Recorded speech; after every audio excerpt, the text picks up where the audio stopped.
अस्सलाम वालेकुम फ्रेंड्स, आज मैं आपके साथ जाए नमाज को गुस्ल देने का बहुत ही अनोखा तरीका शेयर कर रही हूँ जो कि आज से पहले आपने कभी नहीं देखा होगा। और इसके अलावा रमज़ान से पहले की छोटी सी प्रिपरेशन है और कुछ रेसिपीज़ हैं, उन्हीं के हवाले से कुछ टिप्स एंड ट्रिक्स भी शेयर की गई हैं जो कि आपके लिए बहुत ज़्यादा यूज़फुल रहेंगी। वीडियो अगर पसंद आए तो इसे लाइक ज़रूर कर लीजिएगा।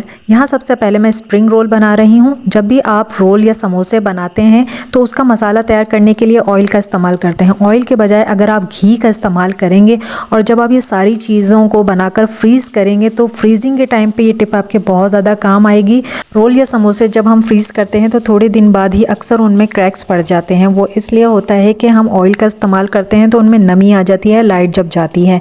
अगर आप घी का इस्तेमाल करेंगे तो आपके रोल या समोसे पूरा महीना भी बिल्कुल ठीक रहेंगे। और जब हम रोल या समोसों को फ्राई करते हैं तो वो थोड़ी देर बाद ही सौगी से हो जाते हैं, क्रिस्पी नहीं रहते हैं। तो अगर आप घी का इस्तेमाल करेंगे तो वो लॉन्ग टाइम तक क्रिस्पी रहेंगे। अब इतने सारे मसाले के अंदर मैंने सिर्फ 1 टेबलस्पून घी का इस्तेमाल किया था। लहसुन डाल दिया था, सारी सब्जियां डाल दी, बॉइल्ड चिकन डाला था, नमक, काली मिर्च, कुटी हुई मिर्चें, चिकन पाउडर और सॉसेस डाल के मैंने इसको मिक्स कर लिया और इसको ठंडा होने के लिए मैंने रख दिया। इस वक्त मेरे पास थोड़ा सा ही कीमा मौजूद था तो इसकी भी मैंने समोसों के लिए फिलिंग तैयार कर ली। 1 टेबलस्पून घी का इस्तेमाल किया है, लहसुन डाल के और कीमा डाल के मैंने इसको स्टीम में पकने के लिए रख दिया था। उसके बाद नमक, कुटी हुई मिर्चें, कुटा हुआ ज़ीरा और धनिया, थोड़ी सी प्याज और थोड़ी सी हरी मिर्चें डाल के मैंने इसको पका लिया था। एंड में मैंने इसके अंदर धनिया डाल दिया था और चिकन पाउडर डाल दिया था। चिकन पाउडर से भी बहुत अच्छा टेस्ट आ जाता है इसका। तो भाई ये फिलिंग भी तैयार हो गई थी और इसको भी मैंने ठंडा कर लिया था। अब यहाँ पर मेरे पास हैं समोसों की पट्टियाँ और रोल की ट्रायंगल शेप में मेरे पास पट्टियाँ हैं। यहाँ पर मैं एक टिप दूंगी जिससे आपको बहुत ज़्यादा फ़ायदा होगा। कुछ पट्टियों के आपने इस तरह से छोटे छोटे से पीसेस बनाकर रख लेने हैं, या जो पट्टियाँ ख़राब हो जाती हैं आप उनके भी इस तरह से छोटे छोटे पीसेस बनाकर रख लें। और उसके बाद मैंने यहाँ पर एक समोसा बनाने के लिए पट्टी ले ली है और यहाँ पर मैंने लई बना ली थी मैदे की। इसको मैं लई को चारों तरफ अप्लाई कर दूंगी पट्टी के, ताकि जब हम इसका कोन बनाएंगे, समोसा बनाएंगे यानी कि, तो ये फ़ौरन से चिपक जाएगी और इससे बहुत अच्छी शेप आती है। अब शेप बनाने में आपके लिए आसानी होगी। तो यहाँ पर मैंने एक पट्टी ली है और अब आप ये देखें, ये बेकरी वालों का सीक्रेट है। आपने इसी तरह से जब समोसों के लिए फिलिंग रखनी है समोसे की पट्टी के अंदर तो इसी तरह से रखनी है। पट्टी में आपने फिलिंग भरनी है और उस पट्टी को आपने इस तरह से समोसे के अंदर रख के इस तरह से शेप दे देनी है।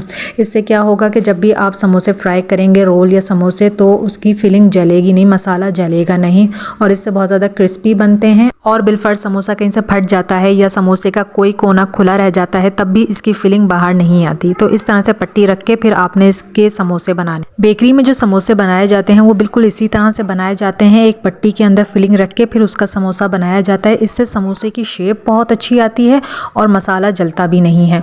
इसी तरह से रोल बनाने के लिए भी बिल्कुल यही प्रोसेस होगा। पट्टी में आप फिलिंग रखें और उसका रोल बना लीजिए। यहाँ पर मैं रोल बनाने के लिए ट्रायंगल शेप की पट्टियाँ इस्तेमाल कर रही हूँ। अगर आपके पास भी छोटे साइज़ की कढ़ाई है तो ये रोल का साइज़ बिल्कुल परफेक्ट रहता है फ्राइंग के लिए। एक ही टाइम में काफ़ी सारे रोल इस तरह से फ्राई हो जाते हैं आराम से। और अल्हम्दुलिल्लाह काफ़ी सारे रोल और समोसे मैंने बनाकर तैयार कर लिए थे। इनको मैंने थोड़ी देर इसी तरह से छोड़ दिया था। थोड़े से ये ड्राई हो गए थे तो फिर मैंने चॉपर में किया और फ्रीज़ कर दिया था।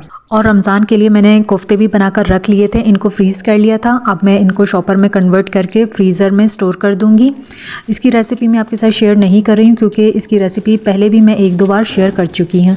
तो ये मैंने कोफ्ते बनाकर रख लिए हैं। अब यहाँ पर मैं शॉपर्स को कट कर रही हूँ। इस तरह से मैंने ऊपर से और नीचे से शॉपर को कट कर लिया है।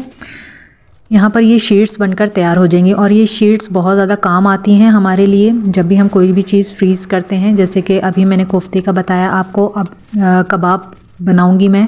तो कबाब बनाने के लिए यहाँ पर मैंने क्या किया कि इन शीट्स को मैं पहले बिछा दूंगी और इस पर मैं लेयर्स दे दूंगी कबाब की। इससे क्या होगा कि एक ही बर्तन के अंदर काफ़ी सारी लेयरिंग हो जाएगी शीट की वजह से और फ्रीज़र में इनको हम आराम से फ्रीज़ कर लेंगे और उसके बाद आसानी से ये शीट्स रिमूव हो जाती हैं। कबाब भी आसानी से निकल जाते हैं, वरना ये होता है कि एक तो बर्तन ज़्यादा रखने पड़ते हैं और फिर ये कबाब चिपक जाते हैं। इन्हें निकालने में काफ़ी ज़्यादा प्रॉब्लम होती है। जैसे जो सबसे पहली लेयर थी वो मैंने इसी तरह से कबाब की रख दी थी, शीट नहीं लगाई थी। तो शीट लगाने से अब बहुत ज़्यादा आसानी हो जाती है, कबाब की लेयरिंग भी बन जाती है और कबाब आसानी से निकल जाते हैं। तो इनको भी मैंने अल्हम्दुलिल्लाह बना लिया था। अच्छा, जो रेसिपीज़ मैं आपके साथ पहले शेयर कर चुकी हूँ वो आज मैं नहीं दे रही हूँ। तो यहाँ आपके सामने चटनी का मसाला रखा हुआ है। बहुत ही चटपटी सी ये चटनी बनकर तैयार होती है। पकोड़ों के लिए बनाई है ये चटनी। चटनी बनाने के लिए जो इंग्रेडिएंट्स हमें चाहिए हैं वो 2 टमाटर हैं और 8 से 10 हरी मिर्चें हैं, 2 सन है, 1 छोटा प्याज है, एक गड्डी धनिया पुदीने की है, नमक है, कुटी हुई मिर्चें हैं, इमली है और ज़ीरा है। और ये चटनी माशाल्लाह से मेरी अम्मी बना रही हैं और अम्मी हमेशा से सिलबट्टे पर ही चटनी बनाती हैं और इसका टेस्ट जो है ना वो बिल्कुल अलग ही लेवल का होता है। बहुत ही ज़बरदस्त ये चटनी बनकर तैयार होती है और जो इसमें इंग्रेडिएंट्स यूज़ किए गए हैं ना वो बिल्कुल परफेक्ट मेजरमेंट के साथ थे और बहुत टेस्टी बनकर तैयार हुई थी कि मतलब इतनी अच्छी कि बंदा इसको ऐसे ही खा ले रूखा। अब इसे मैंने एक जार में कन्वर्ट कर दिया और माशाल्लाह से पूरे महीने की ये हमारी चटनी बनकर तैयार हो गई है पकोड़ों के साथ। यहाँ पर मैं लेमन्स को स्क्वीज़ कर रही हूँ ताकि इसका जूस मैं रमज़ान के लिए स्टोर कर सकूँ। तकरीबन 15-20 दिन पहले लेमन्स को स्टोर करने का तरीका आपके साथ शेयर किया था। उस तरीके से लेमन्स बिल्कुल फ्रेश रहे काफ़ी दिन तक, लेकिन अब मुझे लग रहा था कि लेमन्स थोड़े से सॉफ्ट होना शुरू हो गए हैं। इससे पहले कि ये ख़राब हों तो मैंने इनका जूस निकाल लिया है, क्योंकि जूस जो है ना वो आप काफ़ी दिन तक स्टोर कर सकते हैं, लेकिन लेमन्स को 1 महीने तक स्टोर करना थोड़ा सा मुश्किल हो जाता है। और जो इसके छिलके हैं उसे भी हम फेंकेंगे नहीं, उसे भी मैं फ्रीज़ कर लूँगी और इसे भी हम मुख्तलिफ रेमेडीज़ में या फिर इससे भी बहुत सारे क्लीनर आपके साथ शेयर किए हैं बनाकर। हरे धनिए को 1 से ज़्यादा महीने स्टोर करने का बहुत ही आसान और बेस्ट तरीका आपके साथ शेयर कर रही हूँ।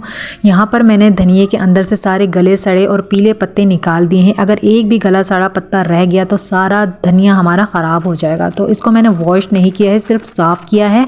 और यहाँ पर मैंने एक पेपर बैग लिया है, उसके अंदर मैं इस धनिए को रखकर उसके अंदर रख दूंगी और ये हमारा धनिया यकीन करें बिल्कुल फ्रेश रहेगा। 1-2 महीने तक भी मैंने इस धनिए को इस तरह से इस्तेमाल किया है और धनिया बिल्कुल भी ख़राब नहीं होता है अगर आप उसे वॉश नहीं करते हैं तो। और एक और तरीका है, आप अगर वॉश करना चाहते हैं तो आप धनिए को अच्छी तरह से वॉश कर लीजिए और उसको आप अच्छी तरह से निचोड़ लीजिए पानी में भिगोकर और फिर इस तरह से एयर टाइट जार के अंदर रख दीजिए। दोनों तरीके ही बेस्ट हैं धनिए को स्टोर करने के लिए। अगर आपको चिकन से बहुत ज़्यादा स्मेल आती है, चिकन वॉश नहीं किया जाता है, तो चिकन की स्मेल ख़त्म करने का और इसे बहुत ही आसानी से वॉश करने का तरीका आपके साथ शेयर कर रही हूँ। यहाँ पर मैंने चिकन ले लिया है और इसमें नीम गर्म पानी डाला है और 2 टेबलस्पून सिरका डाल के इसे मैं 10 से 15 मिनट के लिए ढककर छोड़ दूँगी। ढककर छोड़ने से सिरका डालने से कि इसके अंदर से सारी स्मेल ख़त्म हो जाएगी और जितना भी ब्लड लगा हुआ है गोश्त के ऊपर वो सारा रिमूव हो जाएगा। आपको बिल्कुल भी हाथ लगाने की ज़रूरत नहीं पड़ेगी, बहुत ही आसानी से सारा गोश्त बिल्कुल साफ़ सुथरा हो जाएगा, स्मेल ख़त्म हो जाएगी।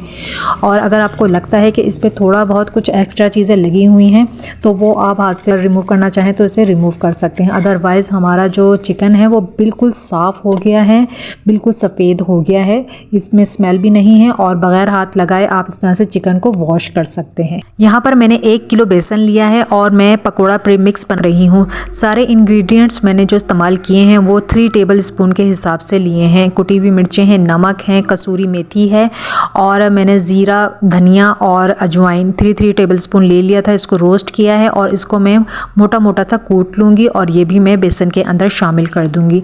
उसके बाद मैंने इसमें हल्दी शामिल की है और अनारदाना शामिल किया है और ये हमारा बिल्कुल परफेक्ट मेजरमेंट के साथ पकोड़ा प्रीमिक्स बनकर तैयार हो गया है। इससे भी हमारे काम में बहुत ज़्यादा आसानी हो जाती है। नमक, मिर्च, हर चीज़ बिल्कुल बैलेंस रहती है। अच्छी तरह से इन सारे मसालों को मिक्स कर लेंगे और एक एयर टाइट जार में इस तरह हम रख लेंगे। जब भी हमें पकोड़े बनाने होंगे तो हमारा जो प्रीमिक्स है वो बनकर तैयार हुआ है, बस हमें इसे पानी डालकर घोलना है और चाहे तो इसके अंदर थोड़ा सा बेकिंग सोडा आप डालें और हमारे पकोड़े जो है ना वो झटपट से फिर रेडी हो जाएंगे। इसी तरह से जो भी पकोड़ों के लिए आप सब्जियां इस्तेमाल करते हैं, जैसे कि अब ये मिक्स पकोड़े मैं बना रही हूँ तो इन सारी सब्जियों को भी मैं काट कर छोटे छोटे से इसके पोर्शन बनाकर रख लूँगी फ्रीज़र के अंदर और इससे ये बिल्कुल भी ख़राब नहीं होंगे। सारी चीज़ें बिल्कुल ऐसी ही रहेंगी क्योंकि फ्रीज़ होने के बाद ये ख़राब नहीं होती हैं। तो इससे भी आपका काम बहुत ज़्यादा आसान हो जाएगा। बस आपने इनको बेसन में डालना है, पानी नहीं डालिएगा क्योंकि ये अपना मॉइस्चर खुद छोड़ेंगी और जो है फिर इस तरह से आप पकोड़े बनाकर तैयार कर सकते हैं आसानी से। नेक्स्ट टिप देख लेते हैं। जाए नमाज को बगैर वॉश किए हम किस तरह से गुस्ल दे सकते हैं। बहुत सी जाए नमाज हमारे पास ऐसी होती हैं जो कि बहुत ज़्यादा मोटी होती हैं, उनका फैब्रिक बिल्कुल क्विल्ट की तरह होता है, या फोल्डेबल होती हैं, या कुछ ऐसी होती है जिनके ऊपर एम्ब्रॉयडरी हुई हुई है या फिर नक्शो निगार बने हुए हैं, जिन्हें अगर हम वॉश करेंगे तो वो ख़राब हो जाती हैं, या जिन्हें वॉश करना आपके लिए मुश्किल होता है, ड्राई क्लीन नहीं कर पा रहे हैं, तो हम घर में ही उसे ड्राई क्लीन कर सकते हैं। तो यहाँ पर मैंने 1 टेबलस्पून नमक लिया है और 1 टेबलस्पून बेकिंग सोडा लिया है और इसे मिक्स कर लिया है अच्छे से। इन दोनों चीज़ों को एक चाय वाली छलनी में डाल के इस तरह से जाए नमाज के ऊपर स्प्रिंकल कर देंगे ताकि जितनी भी डस्ट वगैरह है वो रिमूव हो जाए। यहाँ पर मैंने एक कॉम्ब ले लिया है और इससे मैं इस सारे पाउडर को अच्छी तरह से फैला दूँगी और इसके ऊपर जिस तरह से एक ब्रश मारते हैं ना, कॉम्ब ब्रश की तरह काम करेगा। क्योंकि ब्रश अगर न्यू है तो आप ब्रश का इस्तेमाल कर सकते हैं, मेरे पास न्यू ब्रश नहीं था तो जाए नमाज के ऊपर मैंने साफ़ सुथरा सा कॉम्ब इस्तेमाल कर लिया है और इसको हम 10 मिनट के लिए इसी तरह से छोड़ देंगे। उसके बाद जाए नमाज को हम झाड़ लेंगे। फिर उसके बाद मैंने यहाँ पर थोड़ा सा पानी लिया है, उसके अंदर मैंने थोड़ा सा फैब्रिक सॉफ्टनर डाल दिया था खुशबू के लिए, और ताकि ये साफ़ भी हो जाए और इसके अंदर से अच्छी सी खुशबू भी आए।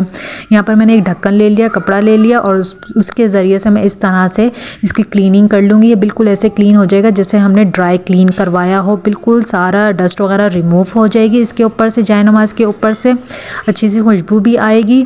और हमारा जो जाए नमाज है ना, जैसे मेरा तो सिंपल है जाए नमाज, लेकिन बहुत से लोगों का बहुत ज़्यादा जो है ना मोटा फैब्रिक होता है, कुछ एम्ब्रॉयडरी हुई हुई होती है, वो मतलब नहीं चाह रहे होते कि वॉश करें ताकि धोने से इसका फैब्रिक ख़राब ना हो और ये हमेशा न्यू रहे। तो आप इस तरह से घर में ही अपनी जाए नमाज को नीट एंड क्लीन कर सकते हैं, ड्राई क्लीन कर सकते हैं, क्योंकि इसमें सिर्फ डस्ट ही लगी होती है जिसे हमें क्लीन करना होता है। तो आप इस तरह से बहुत ही आसानी से और सिंपल तरीके से जाए नमाज को घर में ड्राई क्लीन कर सकते हैं। आई होप कि वीडियो अच्छी लगी होगी। Thanks for watching. अल्लाह हाफिज़।